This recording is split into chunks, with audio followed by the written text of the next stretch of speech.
सतनाम श्री वाहेगुरु साहिब जियो। साध की महिमा वेद न जानह, जेता सुनेह तेता बख्यानह। साध की उपमा तेह गुण ते दूर, साध की उपमा रही भरपूर। साध की शोभा का ना ही अंत, साध की शोभा सदा बेअंत। साध की शोभा ऊंच ते ऊंची, साध की शोभा मूच ते मूची। साध की शोभा साध बन आई, नानक साध प्रभ भेद न पाई। परम सन्मानयोग गुरु रूप गुरु खालसा साध संगत जी, वाहिगुरु जी का खालसा वाहिगुरु जी की फतेह। यूपी के दीवाना समय संत महाराज ईश्वर सिंह जी राड़ा साहब वाले हापुड़ ठहरे हुए सन। ਇਹ 1967 ਦੀ ਗੱਲ ਹੈ, ਜਦੋਂ ਸਵੇਰੇ ਕੁਰਸੀ ਦੇ ਸਮੇਂ ਇੱਕ ਨੌਜਵਾਨ 26 ਸਾਲ ਦੀ ਆਯੂ ਦਾ ਸਾਹਮਣੇ ਬੈਠਾ ਸੀ।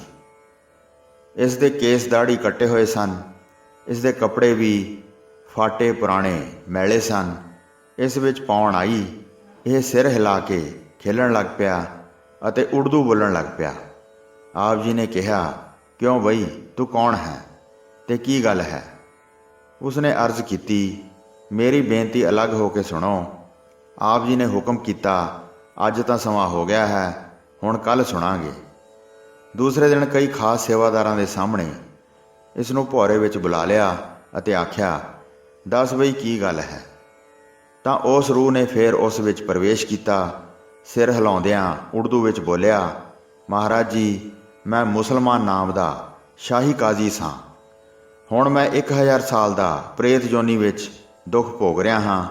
1000 ਸਾਲ ਪਹਿਲਾਂ ਈਰਾਨ ਤੋਂ ਮਹਿਮੂਦ ਗਜਨਵੀ ਦੇ ਪਹਿਲੇ ਹੱਲੇ ਸਮੇਂ ਮੈਂ ਉਸ ਨਾਲ ਹਿੰਦੁਸਤਾਨ ਵਿੱਚ ਆਇਆ ਸੀ।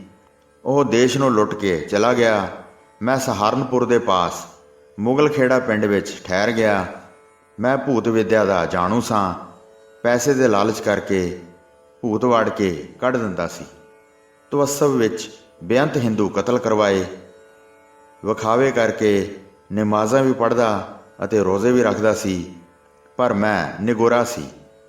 70 ਸਾਲ ਦੀ ਉਮਰ ਵਿੱਚ ਮੇਰੀ ਮੌਤ ਹੋ ਗਈ।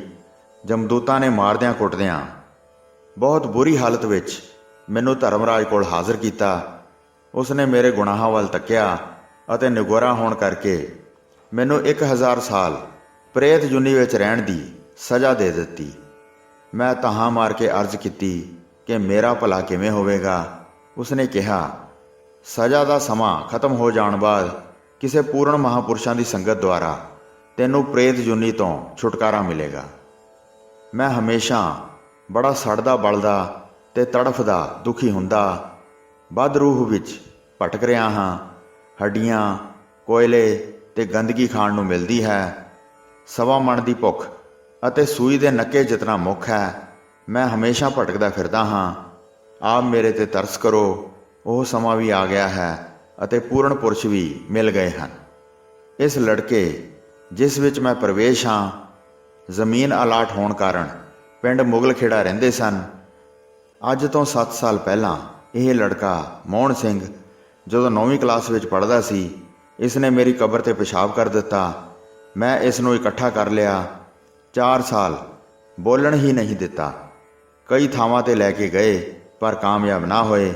ਫਿਰ ਜਦੋਂ ਡੇਰਾ ਵਡਭਾਗ ਸਿੰਘ ਇਸ ਨੂੰ ਲੈ ਕੇ ਗਏ, ਧੌਲੀ ਧਾਰ ਹੇਠਾਂ ਸਿਰ ਕੀਤਾ, ਤਾਂ ਮੈਂ ਬੋਲਿਆ ਕਿ ਮੇਰਾ ਨਾਮ ਸੂਲੇਮਾਨ ਸੀ ਤੇ ਸ਼ਾਹੀ ਕਾਜ਼ੀ ਸਾਂ।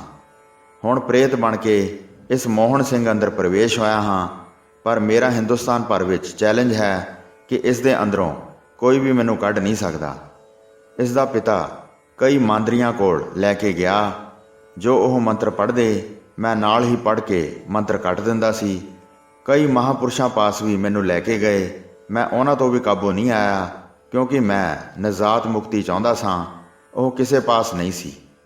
ਸੋ ਗਰੀਬ ਨਿਵਾਜ, ਆਪ ਹੁਣ ਮੇਰੇ 'ਤੇ ਕਿਰਪਾ ਕਰੋ, ਪ੍ਰੇਤ ਜੂਨੀ ਤੋਂ ਛੁਡਾਓ। ਮੈਂ ਬੜਾ ਦੁਖੀ ਹਾਂ।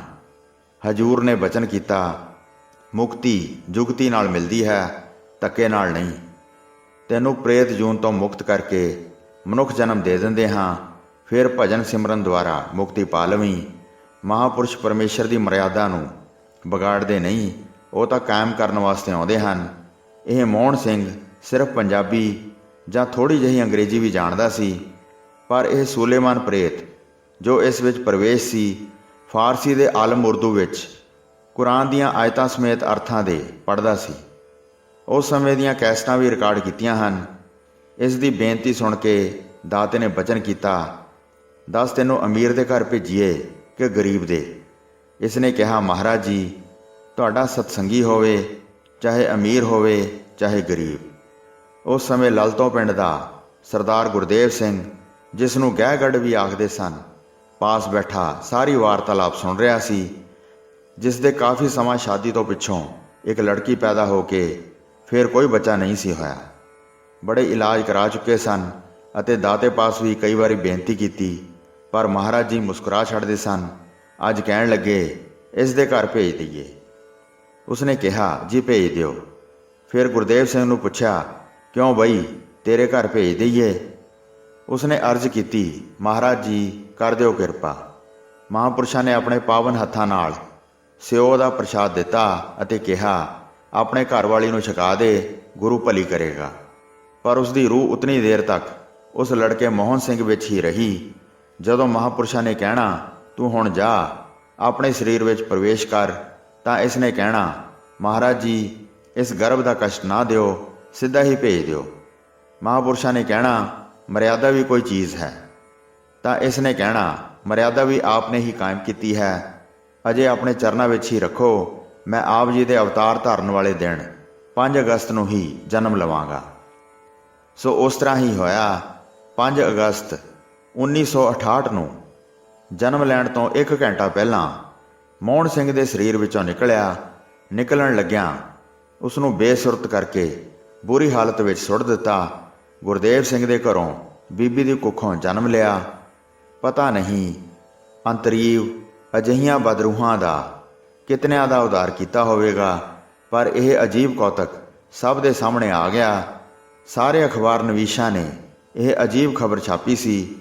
ਗੁਰਦੁਆਰਾ ਅਤਰਸਰ ਸਾਹਿਬ ਪੂਰਨਮਾਸ਼ੀ ਦੇ ਦੀਵਾਨ ਤੋਂ ਪਿੱਛੋਂ ਜੋ ਹੁਕਮਨਾਮਾ ਆਇਆ, ਇਸ ਇਲਾਹੀ ਹੁਕਮ ਦੇ ਪਹਿਲੇ ਅੱਖਰ ਤੋਂ ਮਹਾਂਪੁਰਸ਼ਾਂ ਨੇ ਇਸ ਦਾ ਨਾਮ ਰੱਖਿਆ, ਗੁਰ ਪਰਮੇਸ਼ਰ ਕਰਨਾ ਹਾਰ, ਸਗਲ ਸ੍ਰਿਸ਼ਟ ਕੋ ਦੇ ਆਧਾਰ। ਇਸ ਬੱਚੇ ਦਾ ਨਾਮ ਗੁਰਬਖਸ਼ੀਸ਼ ਸਿੰਘ ਰੱਖਿਆ। ਇਸ ਪ੍ਰੇਤ ਦੇ ਜਨਮ ਲੈਣ ਪਿੱਛੋਂ ਮੋਹਨ ਸਿੰਘ ਬਿਲਕੁਲ ਅਰੋਗ ਹੋ ਗਿਆ। ਐਸੀ ਲਾਲਣ ਤੁਝ ਬਿਨ ਕੌਣ ਕਰੈ ਦੇ ਬਚਨ ਅਨੁਸਾਰ 1000 ਸਾਲ ਪ੍ਰੇਤ ਜੁਨੀ ਵਿੱਚ ਭਟਕਦੀ ਰੂਹ ਨੂੰ ਮਾਨਸ ਦੇ ਬਖਸ਼ ਦਿੱਤੀ। 7 ਸਾਲ ਦੇ ਪ੍ਰੇਤ ਪੀੜਿਤ ਮੋਹਨ ਸਿੰਘ ਨੂੰ ਅਰੋਗਤਾ ਬਖਸ਼ੀ। ਪੁੱਤਰ ਦੀ ਲੋਚਾ ਵਾਲੇ ਗੁਰਦੇਵ ਸਿੰਘ ਨੂੰ ਪੁੱਤਰ ਦੀ ਦਾਤ ਬਖਸ਼ ਦਿੱਤੀ। ਧੰਨ ਧੰਨ ਬਾਬਾ ਈਸ਼ਰ ਸਿੰਘ ਜੀ ਮਹਾਰਾਜ। ਵਾਹਿਗੁਰੂ ਜੀ ਕਾ ਖਾਲਸਾ, ਵਾਹਿਗੁਰੂ ਜੀ ਕੀ ਫਤਿਹ।